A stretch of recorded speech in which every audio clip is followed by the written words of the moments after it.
Magandang gabi sa inyong lahat. May kwento na naman po tayo. Pero bago yun, shoutout sa dalawa nating masusugid na tagapakinig. Siya si Jonathan Brown. Sir, pa-shoutout naman po. Jan, marinig ko man lang ang name sa programa mo. Thank you. God bless you always. Ayan, shoutout sa iyo Sir Jonathan Brown na taga-subaybay natin sa ating mga channel, no? Maraming salamat sa palaging pagsubaybay. At syempre kay Luisito Castro, ang sabi niya po, pabati naman Sir Alex sa maganda kong asawa at anak na si Saidilu at sa panganay kong anak na si Carlo. Salamat po, God bless Idol. Ayan, maraming salamat po sa iyo Luisito Castro sa palaging pakikinig sa ating programa. Sa mga gusto pong magpa-shoutout mga kaibigan, comment lang po kayo sa mga latest upload natin. Sigurado po babatiin ko kayo. Ayan, magsimula na po tayo sa isa na namang nakakatakot na kwento. At siya nga pala, dati ko na po itong story, no, binalik po natin ngayon. May paliwanag na ako tungkol sa mga ganito kagabi.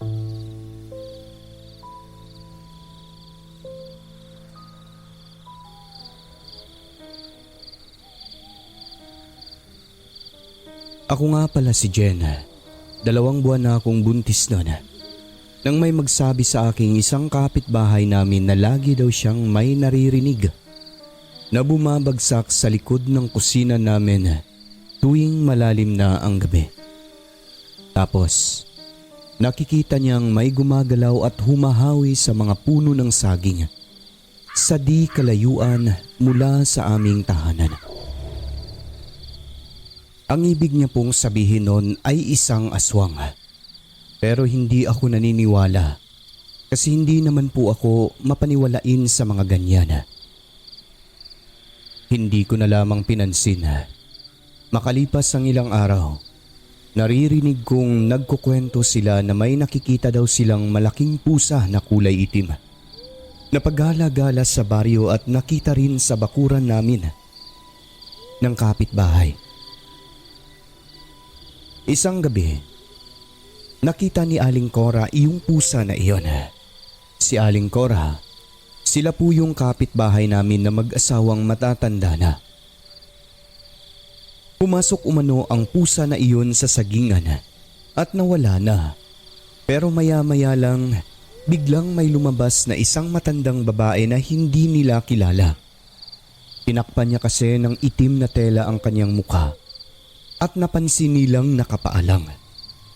Mabilis itong naglakad hanggang sa maglaho sa kanilang paningin. Noong pumasok na sa kakahuyan. Maaga pa lang noon, 6:00 pasado ng gabi. Pero sa probinsya ang mga ganong oras, madilim na talaga gawa rin ng mga kakahuyan na malalaki sa palibot. Ang kapitbahay pala namin na si Cora at kanyang asawa. Malapit lang ang bahay nila mula sa bahay namin. Ang bakod namin ay alambre lang, kaya makikita talaga yung mga bakuran namin. At yun na nga po Sir Alex. Binaliwala ko yung mga babala nila at yung mga kwento-kwentong aswang sa aming baryo. Hindi talaga ako naniwala at wala rin po akong naramdaman. Hanggang sa nag5 buwan ang aking tiyan. Dito na nangyari ang mga bagay na lubusan kong ikinatakot noon. Hindi ko inaasahan na ako mismo ang makakaranas ng nakakapangilabot na kababalaghang ito. Hindi ko alam Sir Alex, pero hindi po talaga ako mapakali ng mga araw na yun kapag sasapit na ang gabi. Nang minsang maikwento ko na ito sa aking kaibigan, ang sagot nila, inaaswang na raw ako kasi mabango na ang aking tiyan. Ang sabi niya magsuot daw lagi ng itim na damit at maglagay ng bawang sa bulsa na hindi ko ginagawa dahil ayoko sa amoy ng bawang. Yun daw ang tanging paraan ko noon para hindi ako maamoy ng aswang sa labas, tapos maglagay din daw ng barya lagi sa bulsa. Barya? Para saan naman? Yan kasi ang sabi-sabi ng matatanda. Wala naman mawawala kung gawin mo, di ba? Kung sa bagay, Gawin mo. Yung isa kong kaibigan naman, pulbura raw ng baril. Ang mabisang paraan na pangtabuhin ng mga aswang, kaso takot din ako noon. Baka kakoy bigla na lang puputok, edi madisgrasya pa ako. So ang ending, Sir Alex, naghanap na lamang po ako ng bagay na tanso. At yun ang dinadala ko lagi. Panakot daw eh. Ngunit, yung mga ginawa ko na yun ay tila ba walang kaepekto-epekto. Ewan ko ba? Kasi ako hindi talaga ako naniniwala sa mga aswang pero bigla akong kinikilabutan lalo na kapag gabi na. Dahil dito, nagpasama na ako sa kapatid ko na matulog sa bahay namin ng mister ko. At nga pala, wala po kasi ang asawa ko that time tuwing gabi dahil panggabi ang kanyang trabaho. So nagsasaboy ng asin ang aking kapatid sa buong pinaghihigaan namin noon. Pati na sa labas alinsunod na rin sa mga sinasabi ng mga matatanda at mga kaibigan ko. Kasi feeling ko talaga noon mayroong mangyayari sa gabi na yon. Ito ang naging dahilan kaya ako nagpasama sa kapatid ko sapagkat natatakot ako baka walang makarinig sa akin kung meron mang mangyari sa akin na kung ano. At yun na nga po, natulog na kami. Tabi kami ng aking kapatid. Sana tuloy-tuloy to. Sana pagising ko umaga na. Sabi ko pa sa isip ko na. Ngunit bandang 12:00 ng hating gabi, Sir Alex, nang bigla akong makarinig ng kung anong lagapak sa likod ng bahay namin. Dahilan ng aking pagkagising. Mayroon kasing maliit na yero doon na nakasandal sa likod ng dapog. Nasagi ito, hindi siguro napansin. Ngunit ang nakakapagtaka lang, sino naman ang sasagi noon? Kahit aso, maiiwasan yun Kaya medyo nakakapagtaka lang. Tinignan ko ang aking kapatid, sobrang himbing ng tulog. Nung time na yon wala pa po kaming kuryente. Ang gamit lang po namin kandila at saka lampara. Ni hindi man lang ito nakarinig ng malakas na pagkalabog mula sa yero na yon. Ako naman kahit kinakabahan na iniisip ko na lamang na pusa lang iyon. Subalit makaraan lang ang ilang minuto. Bigla na lang pong nanakit ang aking tiyan tapos naninigas. Kasunod nun, may nauulinigan akong tunog na parang inahing manok. Paisa-isa ang tunog niya. Sa puntong ito, ginising ko ang aking kapatid sapagkat alam kong wala kaming manok sa paligid. Subalit sa hindi malamang dahilan, hindi po nagigising ang aking kapatid kahit malakas na ang pagyugyug ko sa kanya. Pati mukha niya nga Kulang na lang suntukin ko. Sumasagot naman siya pero sinasabi lang, Ate, tulog pa Tapos, hindi na naman gumagalaw. Parang mantika kung matulog. Nang dahil doon ay naluluha na po talaga ako sa takot nang marinig kong lumipat sa bubong yung kung anong hayop na humihingal.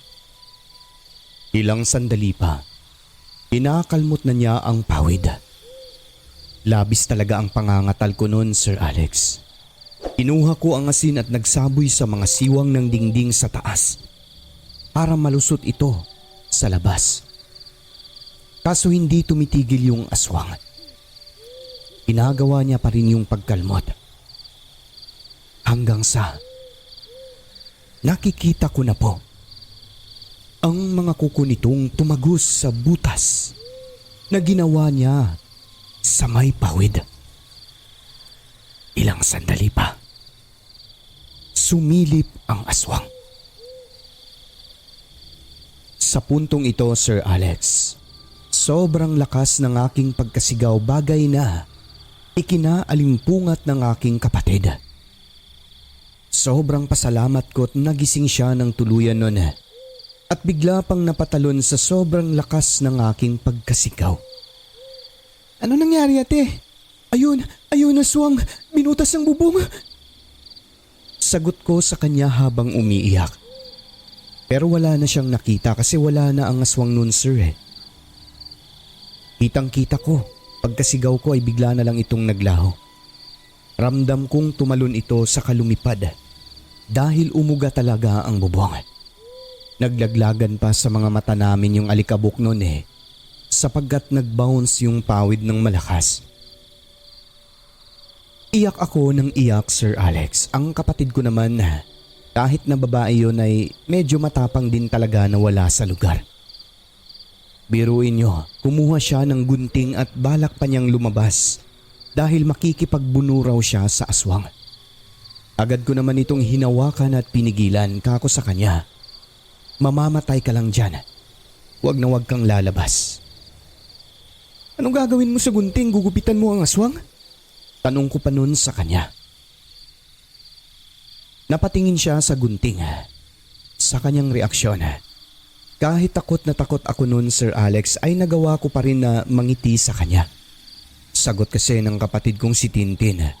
Gugupitan ko yan tapos itatarak ko na lang to sa mata niya. Tignan natin kung hindi siya mabulag. Tanga ka ba Tintin? Paano kung mapahamak ka dyan? Huwag kang lumabas ha. Makaraan ng ilang minuto, dumating ang mag-asawang kapitbahay namin na may pakialam sa mga kapitbahay nila. May mga dala silang ilaw at itak na pagkahaba-haba't sobrang talas. Ayon kasi sa kanila, kanina pa raw nila naririnig ang aswang na paikot-ikot lamang sa aming tahanan.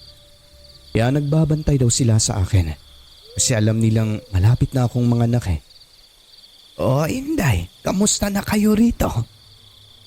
Di ba sabi ko sa'yo may aswang? Hindi ka kasi naniniwala noon. Sorry po talaga Manang Ngayon po ay naniniwala na po talaga ako sa inyo. Mag-iingat ka. Babalik yan, Jen. Manang, pwede po ba na wag mo muna kaming iiwan kasi nabutas po talaga yung bubong namin sa kwarto Nabutas?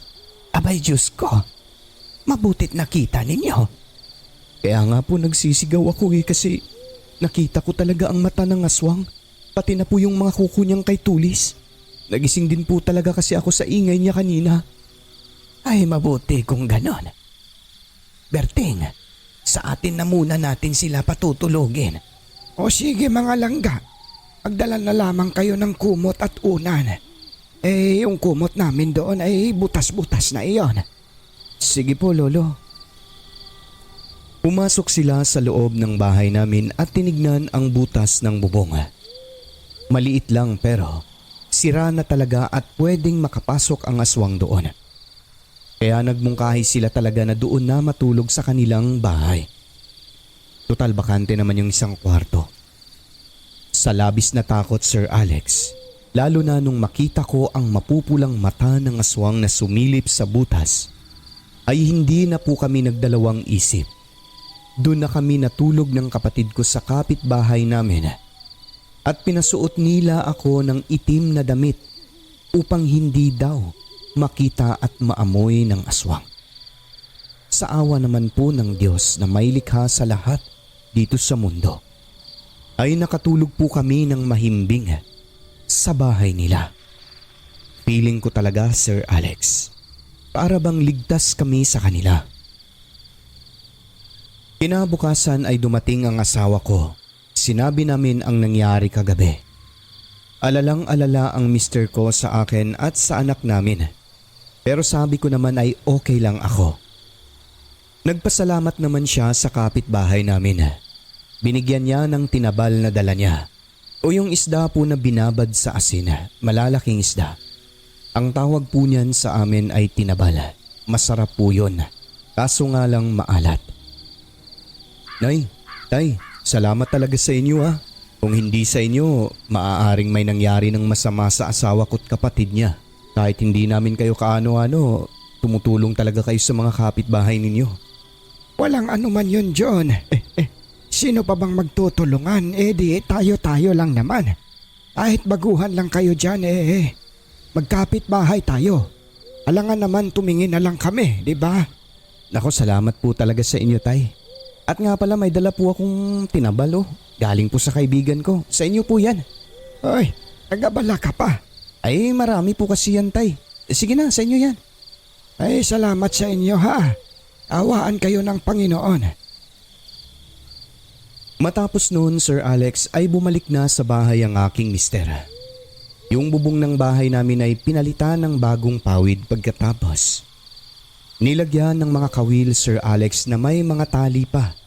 Napang-isda talaga. Yun kasi ang suwestyon ng kapitbahay namin. Bukod doon, kahit wala pang tulog, pumunta ang asawa ko sa sapa para lang manguha ng mga bagakay. Pinatulis niya ang mga ito pagkatapos ay hinanda sa loob ng aming kwarto. Ang iba, kinalat niya sa aming bakuran. Sa oras kasi na masugatan daw ang aswang gamit ang mga bagakay. Matagal bago maghilom.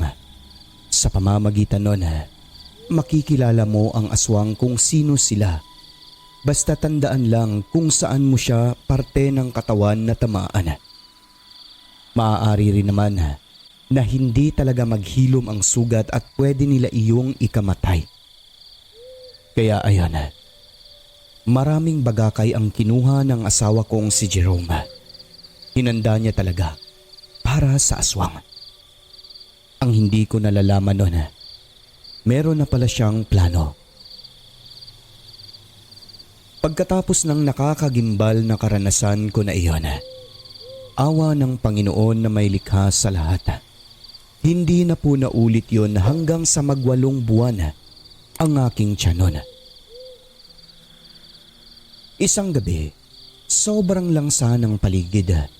Maaga pa lang naman, 6:00 pasado pa lang ng gabi. Sa probinsya namin kapag lulubog na ang araw, madilim talaga ang paligid sapagkat makahoy at walang mga ilaw ang kalsada.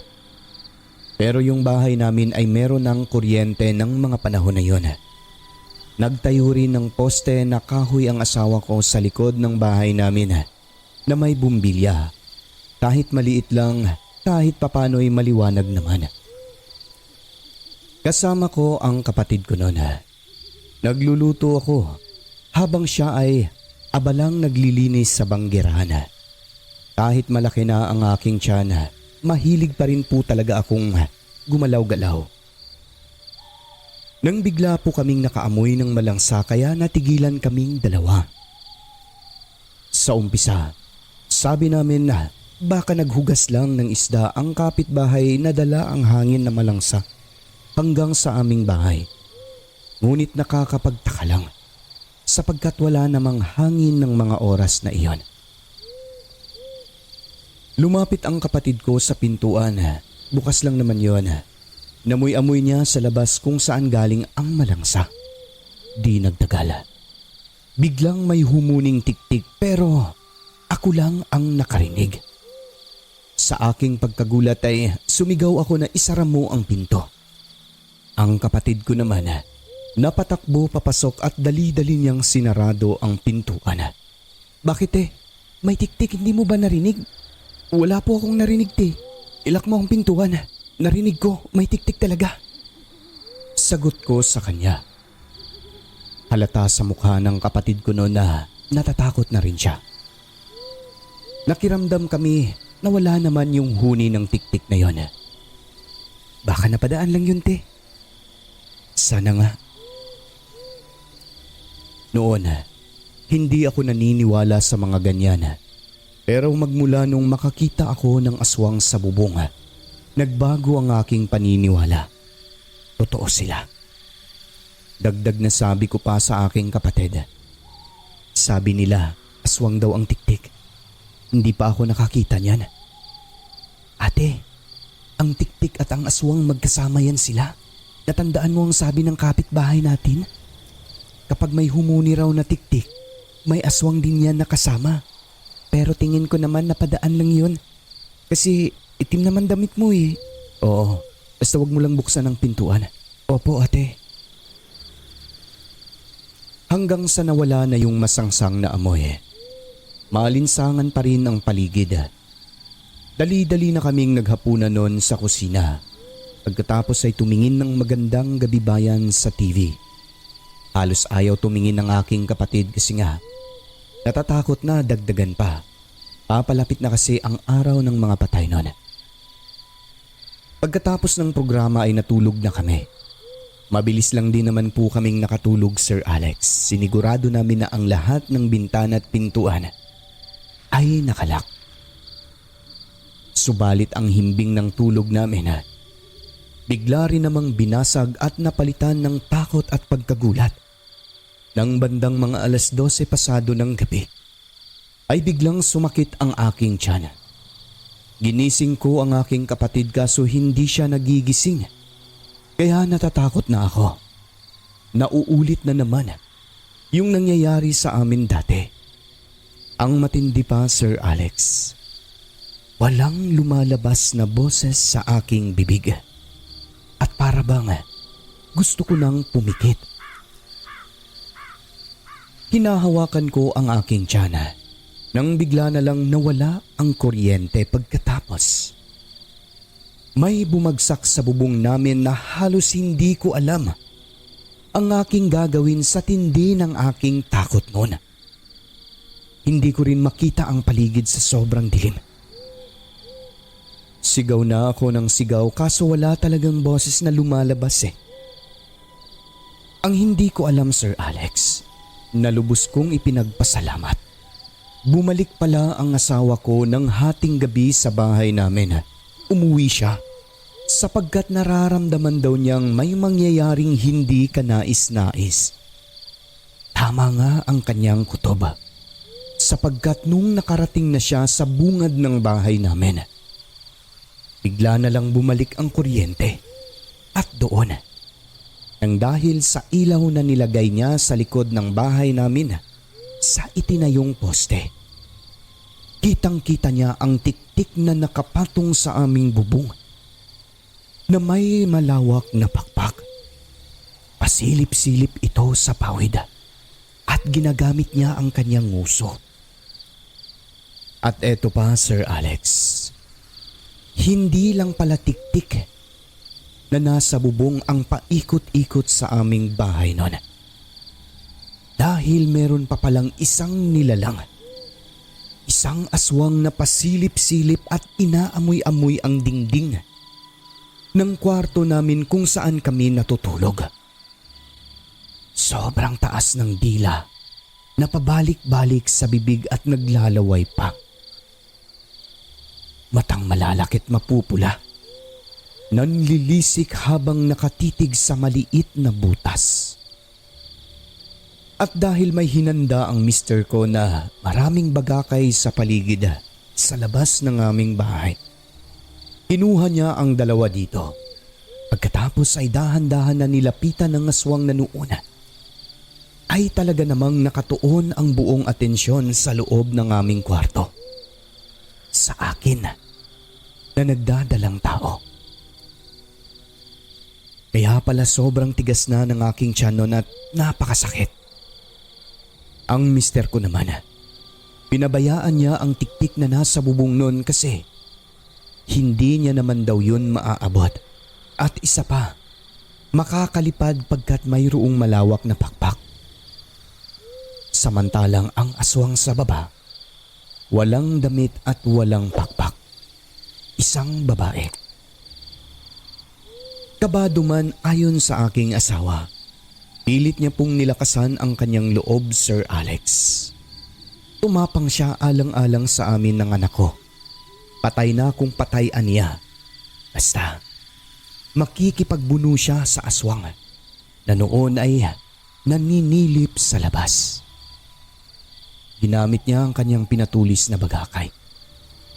Hindi siya napansin ng aswang hanggang sa makalapit siya dito.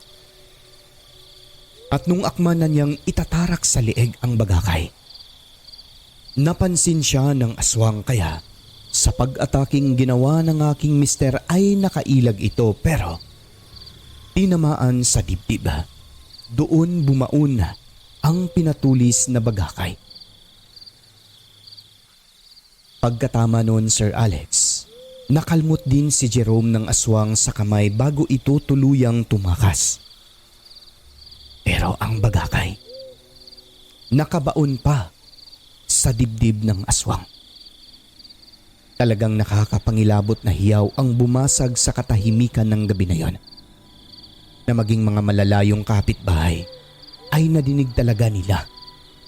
Kaya nagtaka sila, wala pang fiesta, parang may kinatay na baboy na parang nakatakbo kasi palayo ng palayo at pahina ng pahina ang boses. Yung mag-asawang kapitbahay napasugod talaga sa amin kasi akala nila kung ano na ang nangyari sa akin. Alam kasi nila, Sir Alex, na wala ang asawa ko noon pero pagdating nila ay nagulat sila nandoon si Jerome. Jerome, ikaw yan. Uy Jerome, ikaw nga. Mabutit nandito ka. Ano bang nangyari at parang may kinatay na baboy dito? Baboy ba yon? May nakakakilabot na boses yun ah. Hindi po baboy yun, Tay. Aswang po. Nasaksak ko po ng bagakay. Ganun ba? Ay di mabuti yon. Nang sa ganun ay magtanda ang aswang na yon. Pero teka, ang kamay mo nagdurugo.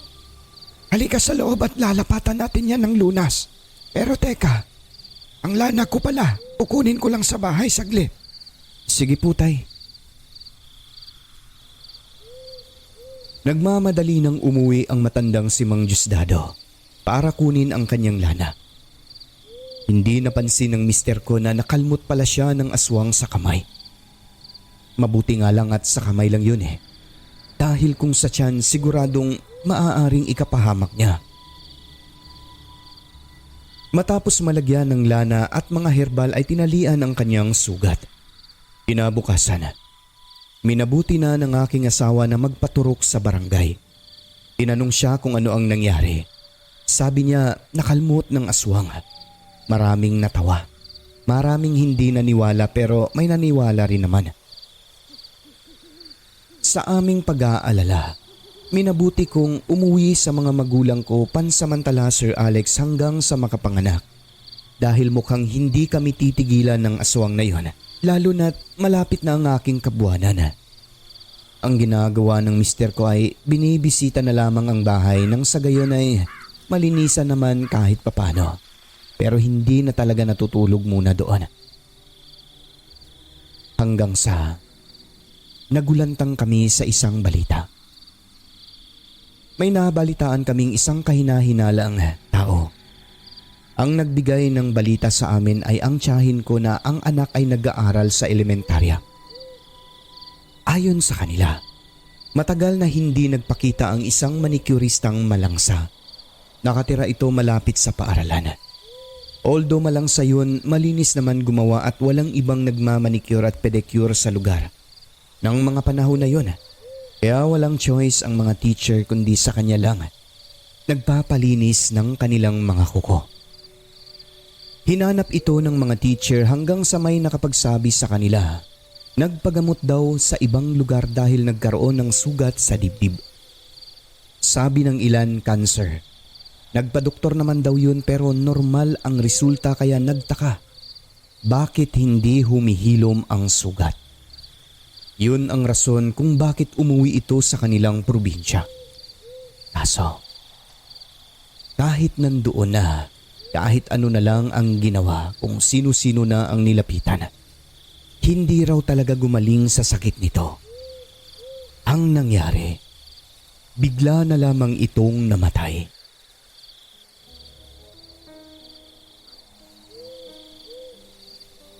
Nang dahil doon ay pumutok kagad ang bali-balita. Kung babalikan ang mga pangyayari nung gabing inatake ng mister ko ang aswang. Kasi babae yun eh, sabi niya. Kinabukasan ay umalis yung manicurista na yun. Nagmamadali umano, papunta yata sa bahay pagamutan. Merong nakakita. Pero ilang araw na lang ang lumipas ay hindi gumagaling. Hindi naman ang huhusga agad. Pero ayon sa mga nakakaalam, ay sa pagkaaswang daw talaga ang manicuristang iyon. bukod sa malangsa, ay hindi umano yun makatingin ng diretsyo sa kanyang mga nililinisan. May mga pagkakataon kahit gabi na, dumadaan din daw sa mga bahay-bahay na mayroong buntis ang manikurista na yon. Pagtatanungin, kunyari meron lang daw dinaanan sa unahan. Pero iba pala ang pakay, kagaya ng nangyari sa amin.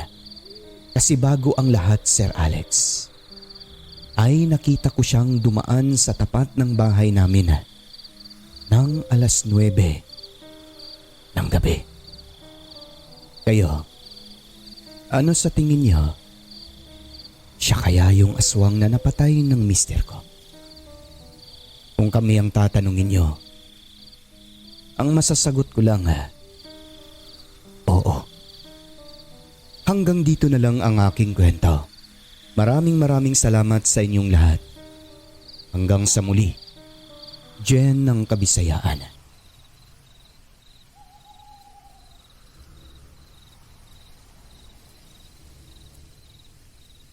At yun na po ang kwento ni Jen, mga kaibigan. No? Sobrang nakakapangilabot ang kanyang kwento. Buntis na palaging binibisita ng aswang tuwing gabi. Kaya mag-iingat po sa lahat ng mga buntis, no, na tagapakinig natin. Naaalala ko pa yung laging payo ng aming mga magulang at ng mga lola. Ang mga buntis po talaga ay paborito ng mga aswang sapagkat napakabango po nito para sa kanila, yung baby sa loob ng tiyan. At bago tayo tuluyang magwakas, mga kaibigan, syempre babatiin po natin ang ating mga members, no? Uy, sa mga gusto palang magpa-member dyan, click nyo lang yung join button para mabati ko rin po kayo.